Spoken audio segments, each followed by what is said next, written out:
Hi everybody, my name is Brent Wyndham and I'm a student at Metropolitan State University. This is my individual project for ICS 382 with Professor Jennifer Grant. And today I will be talking about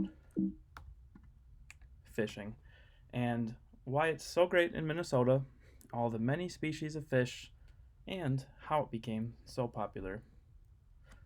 Wait, that's the wrong kind of fishing. What I really mean is phishing in terms of computer security. And so the objective of my video here is to define phishing and identify various types of phishing scams. I want us to be able to recognize common baiting tactics, and I would like everyone who watches this video to learn how to protect yourself from these types of scams. So, first, we need to have a good definition of phishing so that everyone can have a strong basis, good foundation to start this video.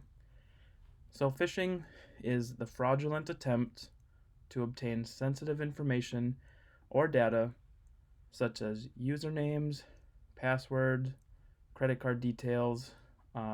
It could be banking information, it could be payroll information. There's all sorts of things. It's not limited to one set of like a particular set of information or data. It really could be anything that the scammer is looking at. And they get this by disguising themselves as a trustworthy entity in an electronic communication. So that could be emails, it could be a text message, it could be a phone call. Phishing is not necessarily a technical scam. It can be a very non-technical scam. It could just be someone calling, pretending to be IT, and getting information that way. So it's designed to trick you into providing personal information or financial information, or company information. It's not limited. And so this can be carried out by email spoofing, where they can create an email message or an email messaged by using a forged sender address. So you'll think it's from a legitimate sender, but really it's not. And these can get very complex and very hard to detect. And so they may appear from legitimate companies, organizations, or known individuals, but really they are not. Let me go ahead and minimize this a little bit. Okay. And so they often take advantage of natural disasters, health scares, epidemics, political elections, or just any type of current event. They try and take advantage of that to get people into sending out their information. So the types of phishing that there is lake fishing, there is deep sea fishing, and there's ice fishing during the winter. But wait a minute. Somehow we got in the other type of phishing. Let's go back to our computer security type of phishing. So the different types, these are the main ones. There's bulk phishing, which is just mass sending out emails. It is everybody gets basically the same email, and it's just to try and reach as many people as possible. Spear phishing is directed at an individual, and it is personalized for that individual. Whaling is similar to spear phishing, but the individual is a higher level executive, and so that's why it's also called CEO fraud. There's clone phishing, which is basically pretending to be an already sent legitimate email, and so they try and clone it into looking something that, or they clone it into looking like it isn't a legitimate email when it is actually not. And there's an advanced fee scam, and we will get into that later. So bulk phishing, also referred to as deceptive phishing. This is the most common phishing attack. It's also known as large-scale phishing. So this is the one where they just send out a ton of emails. Their intent is just to reach as many people as possible. Um, and there's different ways that they can do this. They can just gain access to emails through email lists that marketers use. Um, there's email lists all over the place that you can get your hands on. Plenty of these scammers share lists amongst themselves. And bulk phishing can be found a lot in your spam folders in your email. Um, and they are usually posing as like credit card agencies and just various things like that. So cyber cyber criminals send fraudulent messages in bulk, and they generally make false promises. Not generally, they make false promises, as if you've won money, you've qualified for a refund, something is wrong with your account. Generally, they'll say it's delinquent and there's action that's required. And so that will get you to click on a link in their email, and that link will try and steal your information.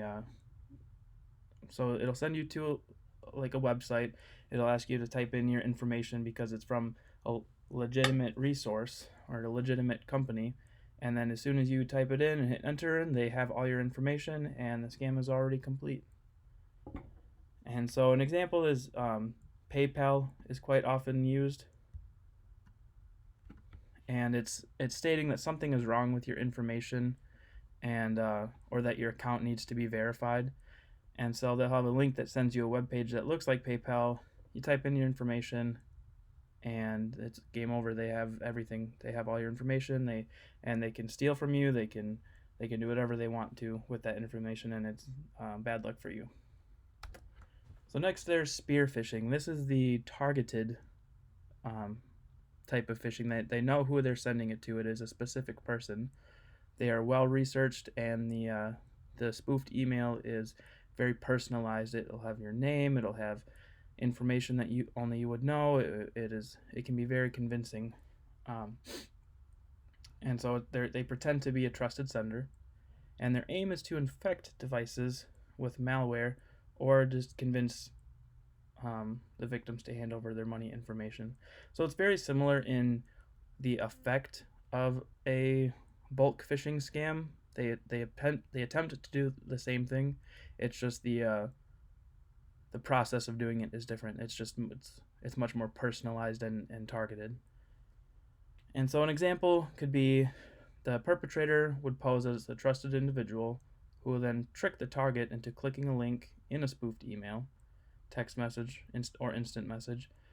And then from there, the target, so the person who is being scammed, will then reveal the sensitive information, and then accidentally install the malicious program into their system or device.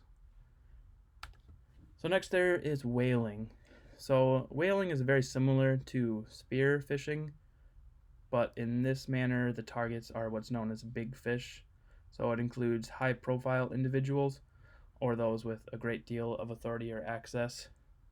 They target these people because they do have this authority and access and information to very sensitive information that can do a lot of harm if in the wrong hands. And so that is the purpose of these whaling phishing scams.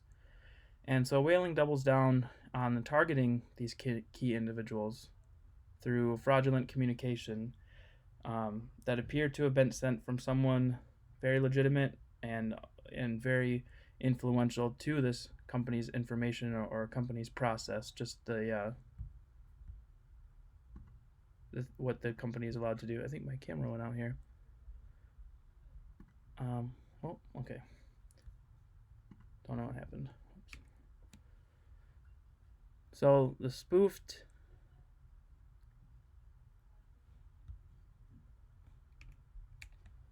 I don't know what happened with my camera.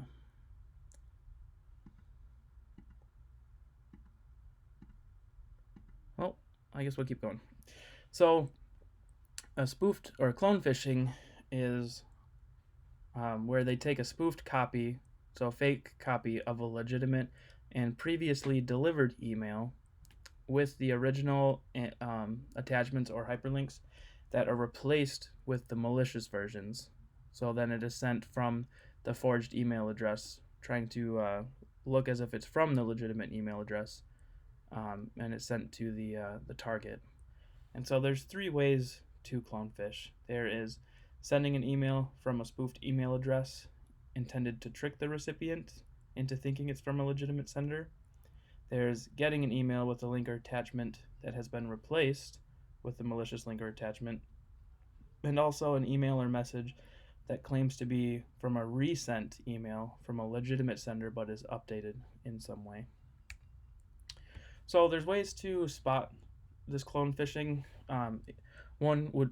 So it starts with the mismatched URL, so knowing who the email comes from. So if it doesn't match, you can tell that it's a clone phishing. Impersonated domains. There's apparent or actual sender mismatches. And then the big one is suspicious misspellings or grammatical errors.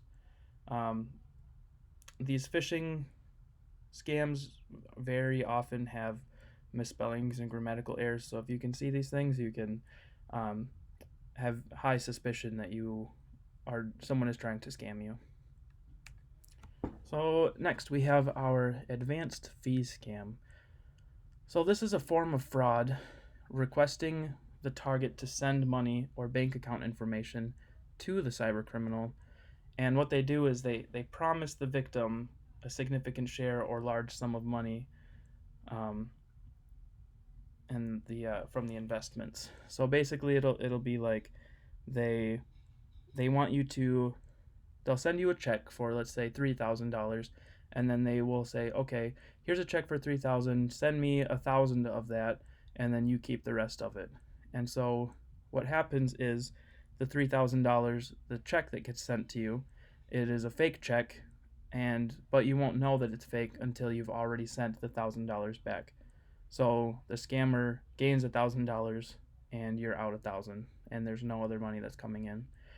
And so examples of this, there's a lottery prize scam, rental fraud, loan scams, and there's also career opportunity scams. And I have seen this firsthand.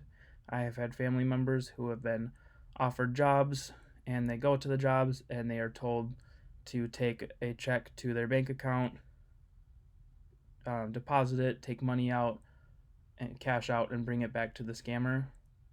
And it is all a complete scam. Luckily, the family member of mine, they realized that it was a scam before it was too late, and they did not lose out on anything, which is very fortunate for them, because many times people lose money for these. They are scams for a reason, because quite often they work, and the scammers will make some money off of them. So the common baiting tactics that are used are fake accounts on social media sites. There will be fake notifications from credit card companies. It could be in an attachment and a link. It could be fake advertisements. And there's a big one where it's notifications from your system administrator, so somebody that you would trust and have a legitimate reason to talk to them, and so you would give them your information, but it is not actually your system administrator. So one of the topics was we wanted to protect ourselves from phishing. So let's be able to recognize these common baiting tactics, and if the message looks like it's too good to be true, we should treat it as a scam, especially in those check cashing scams. It seems like it's easy money, and it seems too good to be true, and it, of course, was too good to be true. Another thing is there needs to be some more cyber security education for users. Just being able to recognize spoofed addresses and names, using anti-spam software, like there's emails that can filter that out and separate it from your normal emails. There's firewalls and threat management solutions. And what I would say the big one is always maintaining a healthy level of suspicion. You do not want to send passwords bank information or really any type of private information through emails. Um, Generally, companies will never ask you for that. There's pretty much no reason you should ever need to do that. And another way to prevent it is to have the IT department, um, they flag incoming emails that are coming from outside of your network for review, so you can tell um, if it seems like a legitimate email or not. That's more for corporate type things rather than just personal use, but that is also a big one. So, in conclusion, with all this in mind, it is very imperative and important that individuals and organizations conduct security awareness training on an ongoing basis, because these things are updating so quickly. You really always need to stay on top of it so you can know what's going on, and so that the employees and the executives can stay on top of phishing's evolution. So we really just all need to be aware and just maintain that level of suspicion so that we can all be safe and have a good environment to work in, to be in, to play in. So I hope everyone enjoyed my video. Again, this is just for educational purposes. It's a project of mine, so take that as it is, and I appreciate everyone watching. Thank you.